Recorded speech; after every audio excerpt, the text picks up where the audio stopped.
Selamat siang sahabat Jawa Timur, jumpa kembali bersama saya Tika Amsar dari Suara Sidoarjo sebagai radio host di program Jatim News Today. Breaking news update COVID-19 yang juga disiarkan serentak bersama radio jaringan Lembaga Penyiaran Publik Lokal Jawa Timur. Rangkuman kabar update penanganan COVID-19 untuk regional Jawa Timur segera sahabat simak dalam Update COVID-19. Ya, sahabat Jawa Timur, untuk edisi hari ini di hari Rabu 12 Mei 2021 kita akan mengawali breaking news update COVID-19 di program Jatim News Today bersama dengan narasumber kita dari Suara Sidoarjo. Saya akan berbincang bersama Haji Nasikun selaku Takmir Masjid Agung Sidoarjo terkait kesiapan penerapan protokol kesehatan dalam pelaksanaan sholat Idul Fitri 1442 Hijriah. Selamat siang, Assalamualaikum Haji Nasikun. Waalaikumsalam warahmatullahi wabarakatuh. Iya, apa kabar? Iya. Dari Mir Masjid Agung Sidoarjo. Apa kabar Pak Nasikun? Alhamdulillah, saya sehat. Alhamdulillah. Panjenengan juga sehat dan semua masyarakat Indonesia juga sehat. Amin, ya Rabbal Alamin. Baik, ya Pak Nasikun, terkait dengan kesiapan penerapan protokol kesehatan untuk pelaksanaan sholat Idul Fitri besok di Masjid Agung Sidoarjo, seperti apa hingga saat ini Pak untuk persiapannya? Alhamdulillah, pada hari ini kita masuki Ramadan terakhir dan pada gilirannya besok pagi kita melaksanakan sholat Idul Fitri di Masjid Agung Sidoarjo. Dalam rangka mempersiapkan sholat Idul Fitri di Masjid Agung Sidoarjo, kami, Takmir Masjid Agung Sidoarjo, melaksanakan kegiatan ini dengan memenuhi protokol kesehatan yang sudah ditentukan oleh pemerintah. Adapun rencana kegiatan yang akan kami laksanakan guna mengantisipasi penyebaran COVID-19 itu, maka Masjid Agung Sidoarjo melaksanakan sholat Id dengan menggunakan protokol kesehatan dimulai dari pintu masuk ke masjid. Kita tentukan 3 titik tempat, yaitu titik masuk sebelah utara berada di depan kantor DPRD Kabupaten Sidoarjo. Pintu masuk sisi selatan ditentukan di depan kantor Lembaga Pemasyarakatan Sidoarjo. Sedangkan dari arah timur yang menggunakan jalur alun-alun, kita siapkan pintu di sebelah timur halaman parkir. Dari masing-masing titik masuk menuju masjid, kita sediakan petugas-petugas yang membawa termogan, hand sanitizer, masker cadangan, dan petugas pengamanan. Dari masing-masing titik itu ada 6 personil petugas sesuai dengan pembagian tugas yang sudah ditentukan. Ya. Jalan yang menuju dan ke arah alun-alun depan masjid kami tutup sejak nanti setelah ba'da isya untuk melakukan pembersihan, sehingga pada saat sholat itu nanti akan menjadi suci digunakan untuk sholat apabila jamaah yang melaksanakan kegiatan sholat itu sampai berlebih dari ruang yang disediakan di area dalam masjid. Berikut petugas antisipasi adanya COVID tadi, kita tentukan lagi pintu gerbang masjid. Ada 3 pintu gerbang yang kita siapkan juga petugas-petugas untuk sebagai filter daripada petugas-petugas yang paling depan. untuk mengingatkan bagi anggota atau siapapun jamaah yang tidak menggunakan masker, belum mencuci tangan, dan tidak membawa masker, maka para jamaah itu kami siapkan masker cadangan. Ya. Begitu masuk, apabila jamaah menggunakan lantai 2, maka kita juga sediakan petugas untuk memfilter kembali. Ada hand sanitizer, ada juga termogan, dan ada juga petugas pengamanan. Karena menggunakan travelator belum tentu bisa dan mungkin tidak aman, maka kita sediakan juga P3K yang berada di ujung dari tangga travelator. Ya.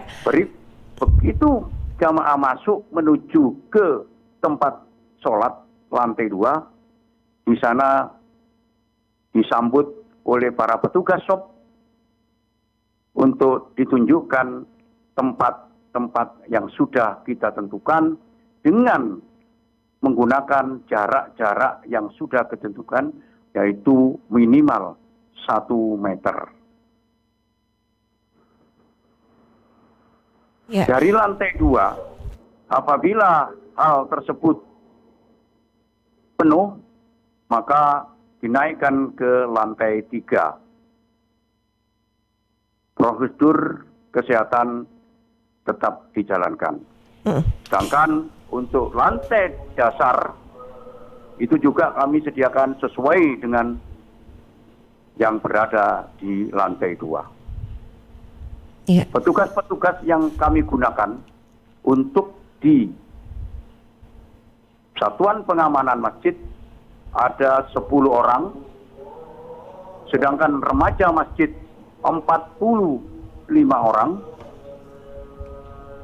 Untuk mengantisipasi jamaah ibu-ibu, kita sediakan pengatur shop ibu dan petugas yang lainnya, itu kurang lebih 45 orang ibu-ibu. Khusus untuk pejabat VIP, Bapak Bupati dan Forkopimda Kabupaten Sidoarjo, kami berharap 06.00 karena sudah dilaksanakan sholat, maka diharapkan hadir pada 05.45 sudah berada di masjid.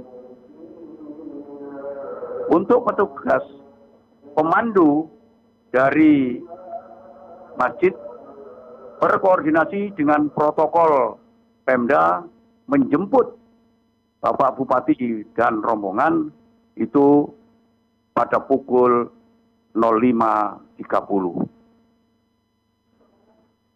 Rombongan Bapak Bupati dan Forkopimda kita sediakan pada shop paling depan dengan menggunakan jalur khusus yang sudah kita sediakan.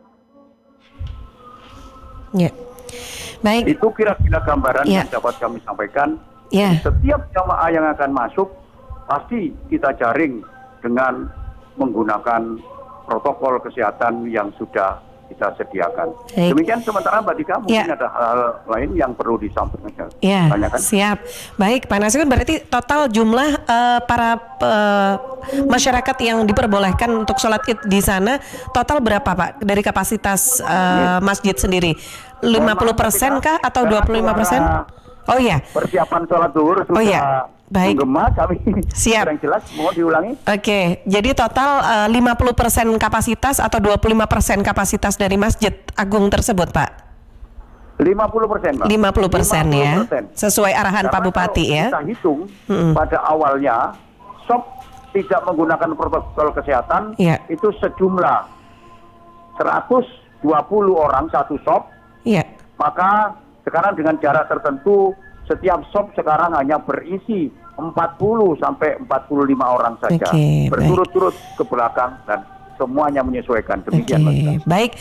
Baik Pak Haji Nasikun, terima kasih banyak atas informasinya, dan sepertinya persiapan juga sudah siap ya untuk Masjid Agung Sidoarjo untuk pelaksanaan sholat Id besok. Semoga diberikan kelancaran, semangat selalu untuk seluruh takmir Masjid Agung Sidoarjo. Terima kasih banyak Pak Haji Nasikun. Assalamualaikum.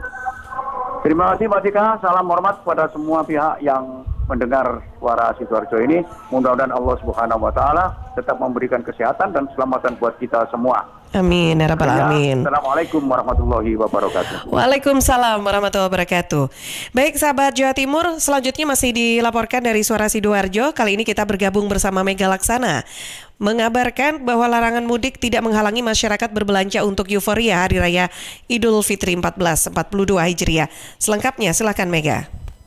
Sahabat Jawa Timur, sejak pagi tadi hingga siang hari ini suasana di pusat perbelanjaan, pasar tradisional dan pasar rakyat yang berada di Taman Pinang Gading Fajar Sidoarjo terpantau ramai dan dipadati para pengunjung. Mulai dari berbelanja sayur mayur, baju untuk lebaran hingga pernak-pernik untuk hias rumah. Meskipun aturan larangan mudik diberlakukan, tapi tidak membuat masyarakat, utamanya masyarakat Sidoarjo, untuk merayakan hari Nan Fitri esok hari. Hal ini juga dituturkan oleh pedagang pakaian di Gading Fajar. Cynthia mengatakan tidak ada efek yang membuat omsetnya menurun akibat larangan mudik. Dan justru omsetnya usahanya makin bertambah dengan adanya larangan mudik. Hal ini juga diakui oleh pedagang sayur Raihan yang berada di Pasar Larangan Sidoarjo, di mana omset penjualan sayur mayur melonjak hingga di seminggu terakhir menjelang Hari Raya Idul Fitri. Salah satu pembeli yakni Fatima juga mengatakan adanya larangan mudik ini membuat mereka bosan di rumah saja. Oleh karena itu dia melampiaskan dengan jalan-jalan atau sekedar cuci mata dan berbelanja sekaligus ingin memeriahkan euforia Hari Raya Nan Fitri tersebut. Di samping itu sahabat, sangat disayangkan juga banyak orang yang melalaikan melaksanakan protokol kesehatan. Pelanggaran tersebut bukan hanya dari kalangan pembeli, tetapi juga di kalangan pedagang. Dan sejak saat ini belum adanya aparat yang berwajib yang mengamankan hal tersebut. Saya Mega Laksana melaporkan untuk Suara Sidoarjo. Terima kasih Mega. Sahabat Jawa Timur, kita bergabung juga bersama Risma Erina dari Persada FM. Pantau penyekatan di Jawa Timur. Korlantas Polri mulai prediksi arus balik berlangsung pekan depan. Selengkapnya silakan Risma.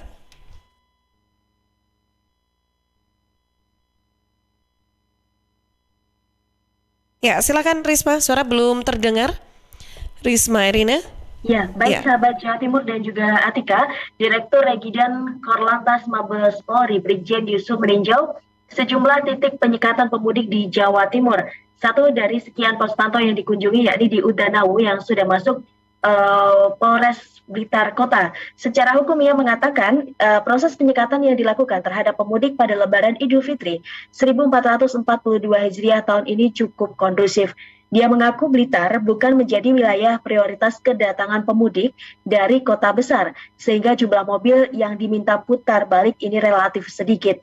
Brigjen Yusuf menjelaskan selanjutnya Polri akan bersiap dengan agenda arus balik. Ia memprediksi puncak arus balik akan berlangsung pada minggu pekan depan. Dalam peninjauan yang dilakukan, Yusuf juga membagikan sejumlah logistik yang diperlukan terkait pelaksanaan tugas dari anggota yang ada di pos pantau. Semangat para petugas mengawal pemudik juga ia apresiasi. Demikian saya Risma Erina dari LPPL Radio Persada FM Kabupaten Blitar melaporkan untuk Jatim News Today. Terima kasih Risma Erina. Dan sahabat Jawa Timur, kita bergabung juga bersama Amanda, kali ini dari Suara Madiun. Terminal Purboyo, Kota Madiun tetap lengang jelang Lebaran 1442 Hijriah. Selengkapnya silakan Amanda. Sahabat Jatim News Today, jelang Lebaran situasi di Terminal Purboyo, Kota Madiun masih lengang sama seperti hari-hari sebelumnya. Pun tidak ada angkutan yang menunggu penumpang turun dari bis seperti biasanya. Hal tersebut tampak sejak adanya larangan mudik yang berlaku tanggal 6 sampai 17 Mei 2021. Komandan Regu A Terminal Purboyo Kota Madiun, Catur Setiawan mengatakan, hingga Selasa hanya ada 3 bus antar kota antar provinsi atau AKAP yang masuk ke terminal dengan mengangkut 6 penumpang. 1 diantaranya turun di Terminal Purboyo. Akibat adanya pembatasan operasional armada bus, maka tarif pun mengalami kenaikan. Memang sejak adanya kebijakan pelarangan mudik yang diberlakukan oleh pemerintah, hanya bus yang berstiker angkutan terbatas yang diperbolehkan untuk beroperasi. Sejauh ini pihaknya tidak menemukan adanya bus tanpa stiker yang masuk ke terminal. Jikapun ada, tentu akan diamankan petugas gabungan saat melakukan penyekatan di pintu-pintu perbatasan. Sebagai informasi sahabat, saat ini total kasus konfirmasi di Kota Madiun berjumlah 2.395 orang dengan 2.126 orang diantaranya telah sembuh, 17 orang lainnya masih dalam perawatan, 95 orang isolasi mandiri, dan 157 orang meninggal dunia. Amanda, Suara Madiun melaporkan untuk Jatim News Today. Baik, terima kasih Amanda. Sahabat Jawa Timur, kita bergabung bersama Afik Rahardian dari Mahardika FM. 2 pekan beroperasi, rumah karantina COVID-19 telah menampung 63 PMI asal kota dan Kabupaten Blitar. Selengkapnya silakan Afik.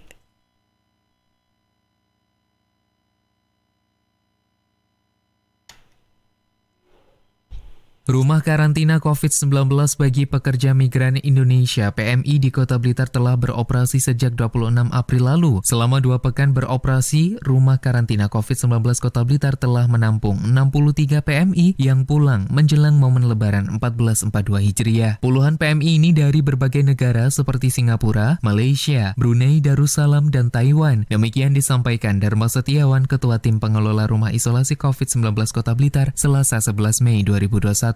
Dharma menjelaskan dari 63 PMI itu, 8 diantaranya dari Kota Blitar, sedangkan 55 lainnya dari Kabupaten Blitar yang masuk wilayah hukum Polres Blitar Kota. Sebanyak 60 PMI sudah menyelesaikan masa karantina, sehingga diperbolehkan pulang dengan tetap menerapkan protokol kesehatan COVID-19 dan menjalankan isolasi mandiri selama 14 hari. Selain itu, terdapat 2 PMI yang dijadwalkan mengikuti tes swab Selasa sore 11 Mei 2021. Jika hasilnya negatif, yang bersangkutan boleh pulang ke rumah, namun jika positif akan dilakukan pemeriksaan lebih lanjut. Tidak hanya itu, menurut Dharma terdapat 1 PMI lainnya yang dipindahkan ke gedung isolasi LEC milik Kabupaten Blitar karena terkonfirmasi positif COVID-19. Yang bersangkutan merupakan PMI asal Kecamatan Ponggok yang baru pulang dari Singapura. Dharma menegaskan untuk memutus penyebaran COVID-19, pihaknya langsung men-screening dan melakukan pemeriksaan ke seluruh kontak erat pasien ini. Kalau sampai sekarang ini kota ada 8 orang total kumulatif. Dari kabupaten yang kita rawat di kota ada 63 total. 1 positif, yang lainnya negatif. Hingga berita ini ditulis, belum diketahui hasil swab terhadap 2 PMI yang masih menjalani masa karantina. Dharma juga mengaku belum mendapatkan laporan kedatangan PMI dari Surabaya. Namun pihaknya bersama petugas rumis COVID-19 tetap siaga 24 jam jika sewaktu-waktu ada PMI yang datang. Afik Rahardian, Mahardika FM. Terima kasih Afik, informasi yang disampaikan oleh Afik Rahardian, sahabat. Sebagai informasi terakhir yang bisa kami update untuk Anda di program Breaking News, update COVID-19 Jatim News Today untuk edisi hari ini. Bisa Anda ikuti kembali setiap Senin sampai Sabtu jam 11.05 waktu Indonesia Barat yang disiarkan serentak bersama Radio Jaringan Asosiasi Lembaga Penyiaran Publik Lokal Jawa Timur. Dan tentunya siang hari ini saya Tika Amsar dari Suara Sidoarjo sebagai radio host, pamit undur diri. Terima kasih dan selamat siang. Perkembangan penanganan COVID-19 untuk wilayah regional Jawa Timur sudah sahabat simak dalam update COVID-19. Update COVID-19 bisa sahabat simak Senin sampai Sabtu jam 11 siang. Persembahan dari Asosiasi Lembaga Penyiaran Publik Lokal Jawa Timur.